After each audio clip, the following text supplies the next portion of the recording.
breaking the good kid, bad kid labels. Let's be honest, every single parent has had a moment where they catch themselves thinking or even saying, "Why can't you be more like your brother?" Or, "She's my easy one. He's my wild one." We don't mean any harm. We love our kids. But without realizing it, these simple, everyday comments can start to shape the way our kids see themselves and each other sometimes for years to come.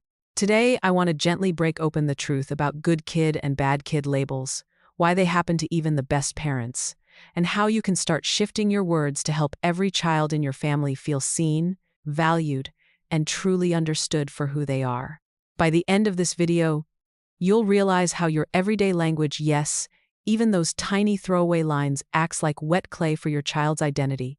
And I'll walk you through a practical, simple way to leave behind old labels and start using language that actually builds your child's confidence, trust, and sense of belonging, without shaming you as a parent.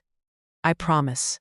If at any point this is resonating with you, if you've ever felt a pang of guilt about comparing your kids or wish you hadn't used certain words, please take a second to like this video, subscribe to Calm Roots Parenting, and let me know in the comments how many kids you have or if there's a sibling dynamic in your house that you'd love to shift.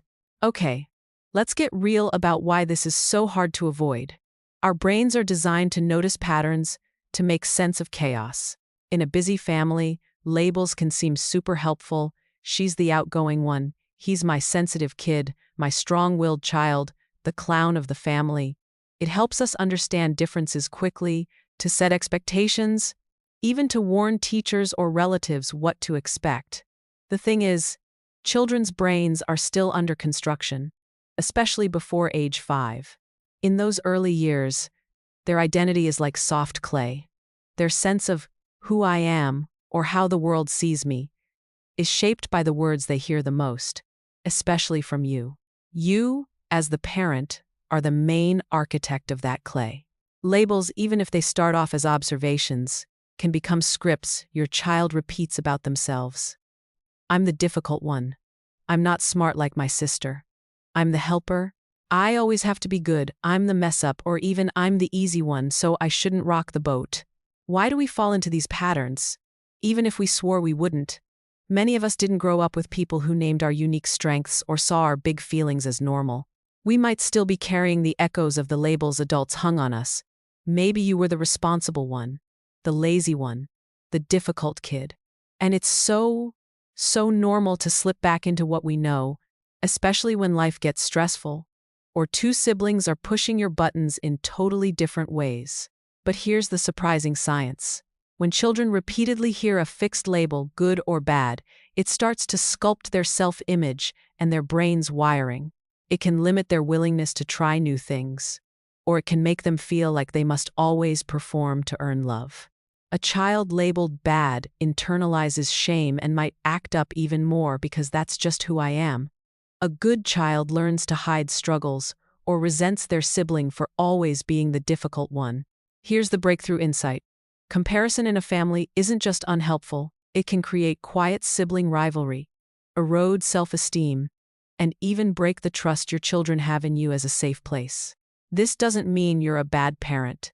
It means you were given a pattern that isn't serving you or your children anymore, and you can create a new one starting today. Imagine if every one of your children felt seen for their true strengths, not measured against anyone else. Imagine if the wild one learned you love their creativity, not just wish they would sit still. Imagine if the easy one learned it's safe to have bad days too. This isn't just a feel-good shift. When you start seeing and speaking to your children based on their strengths, you actually rewire their brain for resilience, curiosity, and connection for life. If you're starting to feel both a little sad about the labels you've used, but hopeful that you can change this story in your family, that's exactly the right place to be.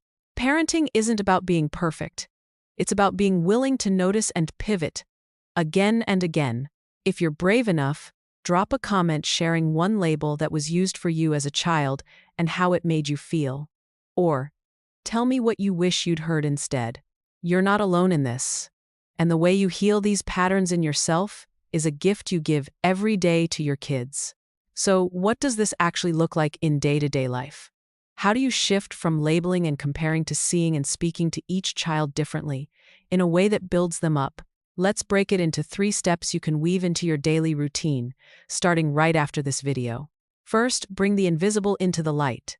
The next time you catch yourself about to compare or label, even silently, pause for just a moment. Notice it without shaming yourself. Oh, I almost just called her my difficult one.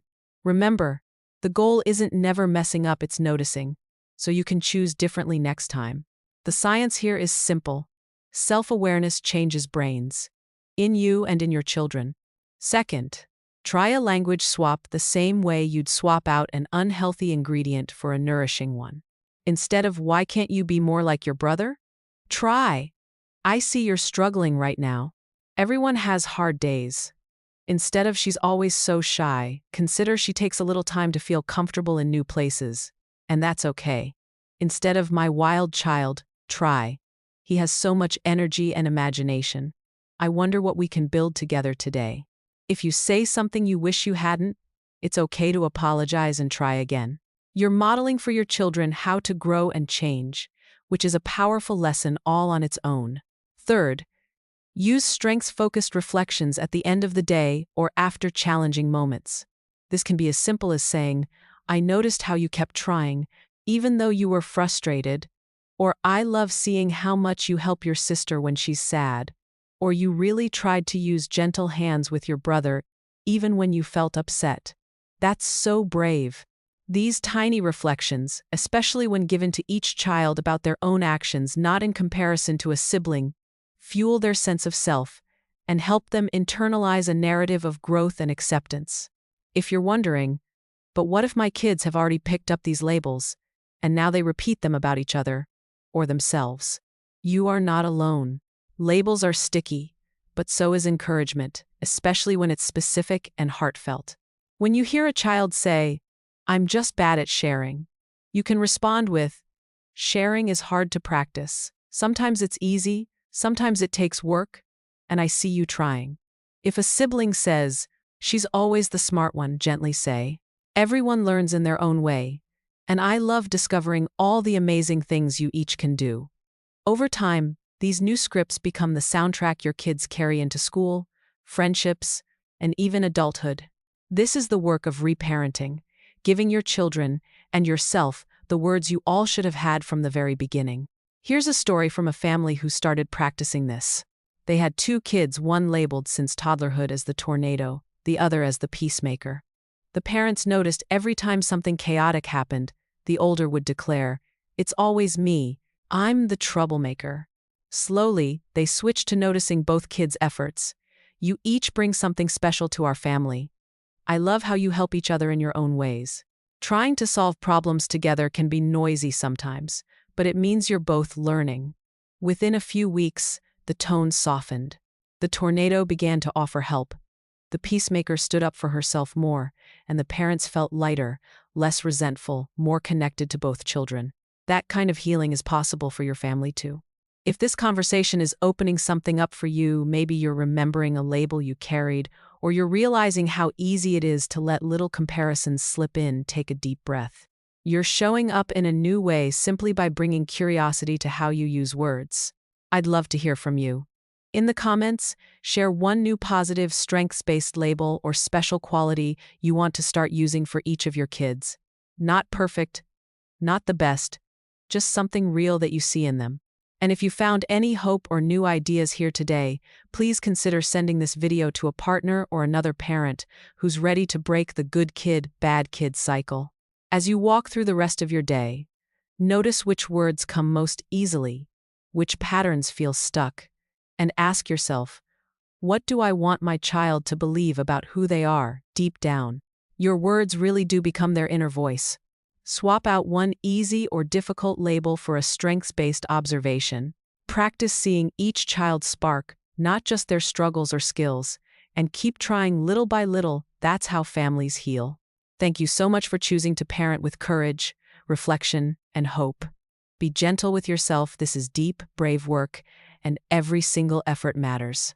If you haven't yet, hit like and subscribe to Calm Roots Parenting for more on building emotional intelligence, breaking old cycles, and helping your kids grow up feeling safe, strong, and truly themselves.